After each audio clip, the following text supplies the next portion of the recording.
Subscribe करिए हमारे channel target UP TET C TET को और बेल आइकन को दबाइए।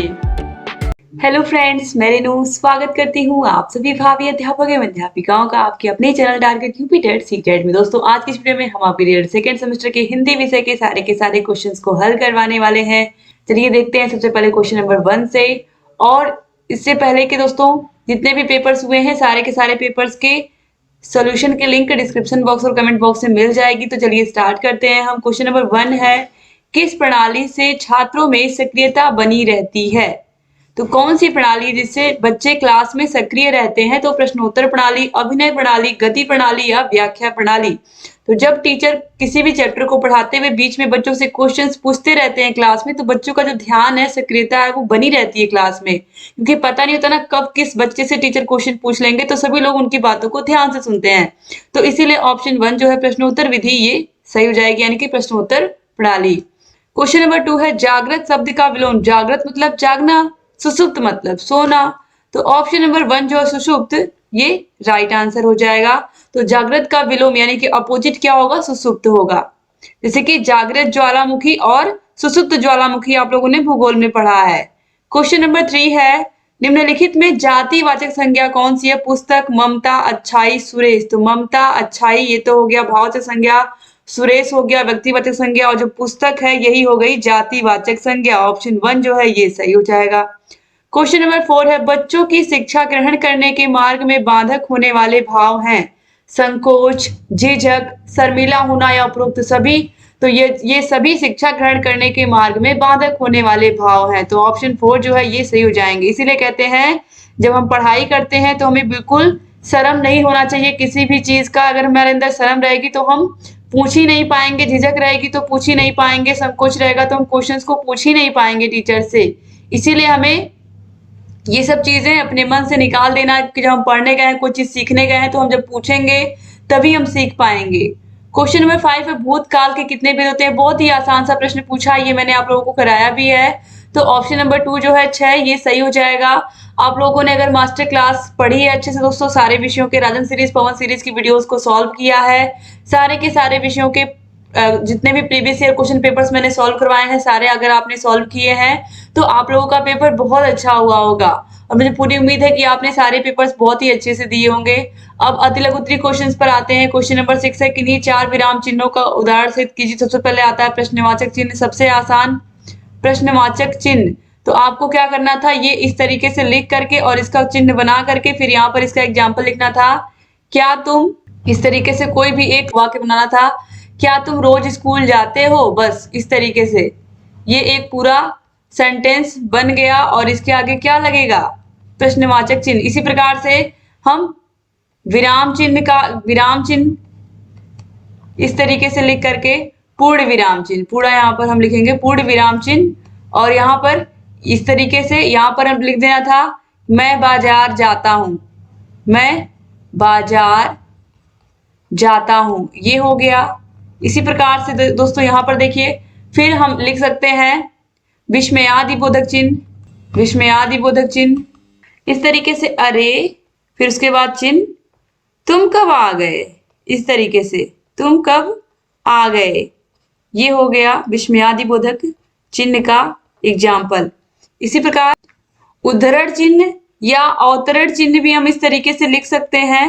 अवतरण चिन्ह में क्या होगा, इस तरीके से, जैसे कि बाल गंगाधर तिलक ने कहा था, उतना लिखने के बाद फिर हम इसको क्या करेंगे, डबल इन्वर्टेड कॉमा में, स्वराज हमारा जन्म सिद्ध अधिकार है, स्वराज हमारा जन्म सिद्ध अधिकार है, ये तिलक जी ने कहा था। तो बस इसको हम डबल इन्वर्टेड कॉमा में रखेंगे क्योंकि किसी के द्वारा कही गई बात है, ये कही गई शब्द है, इस तरीके से। तो ये डबल इन्वर्टेड कॉमा को बंद कर देंगे, ये हो गया अवतरण चिन्ह। इस तरीके से 4 चिन्ह के विषय मैंने आपको बता दिया। अब क्वेश्चन नंबर 7 है, समास कितने प्रकार के होते हैं? तो आप सभी को पता है जो समास होते हैं वो 6 प्रकार के होते हैं। कौन कौन से होते हैं? अव्ययी भाव समास, इसके बाद द्विगु समास, इसके बाद तत्पुरुष समास, तत्पुरुष समास के बाद द्वंद्व समास, कर्मधारय समास और बहुब्रीहि समास, टोटल 6 प्रकार के। फिर है क्वेश्चन नंबर 8, 6 संयुक्त वर्ण किन वर्णों से मिलकर के बना है? तो क और श से मिलकर के बना हुआ है छ। फिर है क्वेश्चन नंबर 9, नीचे दिए गए प्रत्यय का प्रयोग करते हुए दो शब्द बनाए तो प्रत्यय पीछे लगते हैं, उपसर्ग आगे। तो ये हो जाएगा पहला मिठाई, दूसरा हो जाएगा लिखाई, पढ़ाई, बुनाई, सिलाई, ये सब आई प्रत्यय के अंतर्गत आते हैं। फिर है क्वेश्चन नंबर 10, मौखिक अभिव्यक्ति की उपयोगिता बताइए। तो जो मौखिक अभिव्यक्ति होती है, जो हम अपने मुख से कह करके अपने भावों को प्रकट करते हैं, इसकी बहुत ही महत्वपूर्ण भूमिका होती है, क्योंकि हर जगह हमारे पास कॉपी और पेंसिल नहीं होगी, या हर जगह हमारे पास कॉपी पेन नहीं होगा कि हम हमेशा अपने विचारों को लिख करके ही व्यक्त करें। हमें अपने विचारों को मौखिक रूप से बहुत जगहों पर व्यक्त करना होता है। कहीं पर हमें भाषण देना हुआ, कहीं पर हमें किसी मुद्दे पर अपने विचारों को रखना हुआ, तो हमारे अंदर जो बोलने की क्षमता है, या फिर ये कहें कि जो अपने विचारों को रखने की क्षमता है, वो बहुत ही अच्छी तरीके से आनी चाहिए। और इसकी बहुत अधिक उपयोगिता है, क्योंकि हमारे जो शब्द हैं, हमारे जो वर्ण होते हैं, वही हमारे मुख से निकले हुए वही क्या होते हैं, हमारी पहचान होते हैं। हम किस तरीके का व्यवहार करते हैं लोगों से, वही क्या होते हैं, हमारी पहचान होती है। इसलिए जो हमारी मौखिक अभिव्यक्ति होती है, इसका हमारे समाज में बहुत अधिक उपयोगिता होती है कि किस तरीके का व्यवहार हम लोगों से करते हैं। इसके बाद पत्र के प्रकार होते हैं। तो पत्र दो प्रकार के होते हैं, पहला होता है औपचारिक पत्र, दूसरा होता है अनौपचारिक पत्र। इसके बाद क्वेश्चन नंबर 12 है, जो कि लघु उत्तरीय प्रश्न है। ये सब 2 नंबर के प्रश्न है, आप देख सकते हो।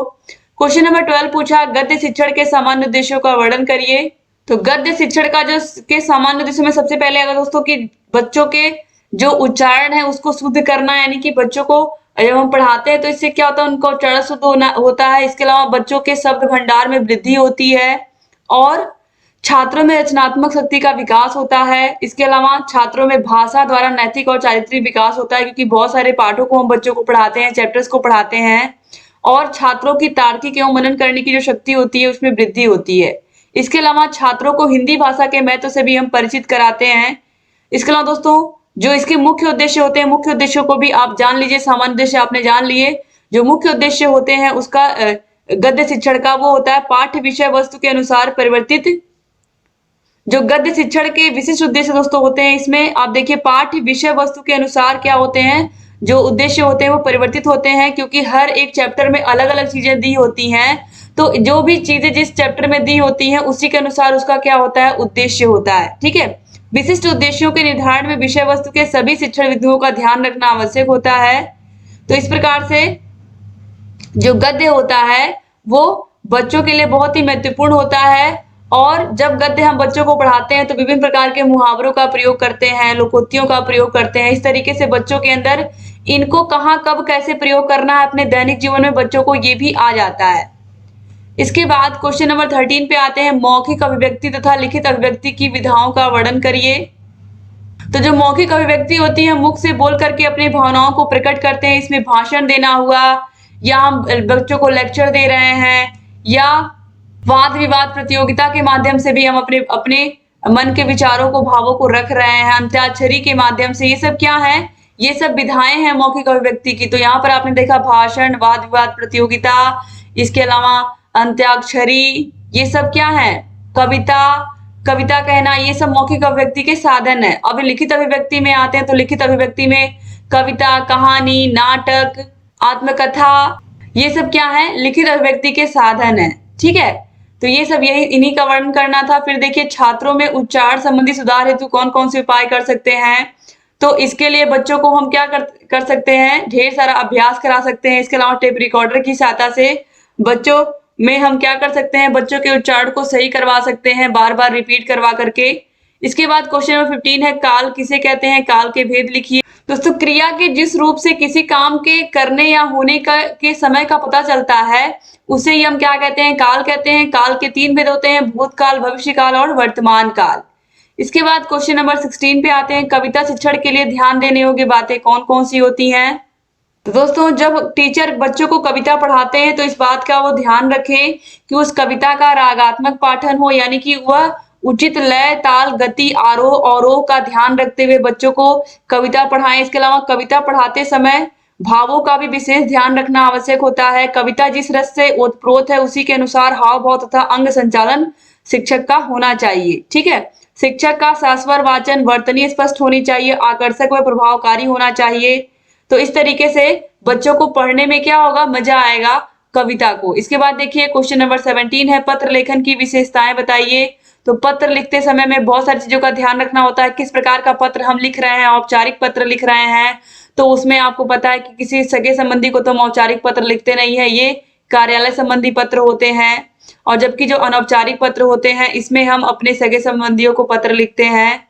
तो इस तरीके से इन सब बातों का कहाँ पर हमें किस शब्द का प्रयोग करके पत्र को शुरू करना है, कैसे खत्म करना है, कहाँ पर क्या लगाना है, इन सब बातों का हमें विशेष रूप से ध्यान देना होता है। क्वेश्चन नंबर 18 है, क्रिया विशेषण किसे कहते हैं दोस्तों।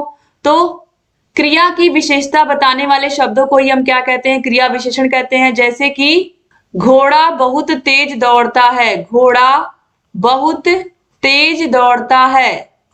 तो आप देखिए जो दौड़ना क्या है, दौड़ना क्रिया है, रनिंग क्या है, क्रिया है यानी कि वर्ब है। तो ये क्रिया विशेषण यानी कि एडवर्ब। तो देखिए दौड़ना, दौड़ता है लेकिन कैसे, तेज। तो ये जो तेज शब्द है ये किसके लिए प्रयोग हुआ, वर्ब के लिए। तो यही शब्द क्या हो गया, एडवर्ब यानी कि क्रिया विशेषण हो गया। ठीक है, ये किसकी विशेषता बता रहा है, वर्ब की यानी कि क्रिया की विशेषता बता रहा है। तो इसलिए जो शब्द है तेज ये क्या हो गया, क्रिया विशेषण हो गया। तो इस तरीके से आपने पूरे के पूरे पेपर को सॉल्व कर लिया। उम्मीद करती हूँ आप लोग का पेपर बहुत अच्छा हुआ होगा। पेपर अगर अच्छा हुआ तो प्लीज चैनल को सब्सक्राइब कर दीजिए अगर अभी तक आपने नहीं किया है। आपने सारे के सारे पेपर्स दे लिए और आपने सारे के सारे पेपर्स के आंसर भी अब मिला लिए दोस्तों। तो आप जरूर बताइएगा कि आपके सारे पेपर्स कैसे हुए और आप लोगों को हमारे चैनल से कितना फायदा हुआ। वीडियो को जरूर शेयर करिएगा और वीडियो को पूरा देखने के लिए आप सभी का बहुत बहुत धन्यवाद। सारे के सारे विषयों के सोल्यूशन के लिंक डिस्क्रिप्शन बॉक्स और कमेंट बॉक्स में मिल जाएगी। सारे विषयों के सोल्यूशन को आप देख सकते हैं और जहां कहीं कोई भी समस्या आए हमसे बताते रहिए।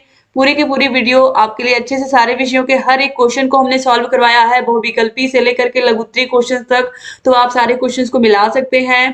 थैंक यू सो मच दोस्तों, वीडियो को पूरा देखने के लिए चैनल से बने रहिए और आपके लिए रेगुलर वीडियोस हम लेकर के आते रहेंगे और आपकी तैयारी को बेहतर बनाते रहेंगे। जय दोस्तों।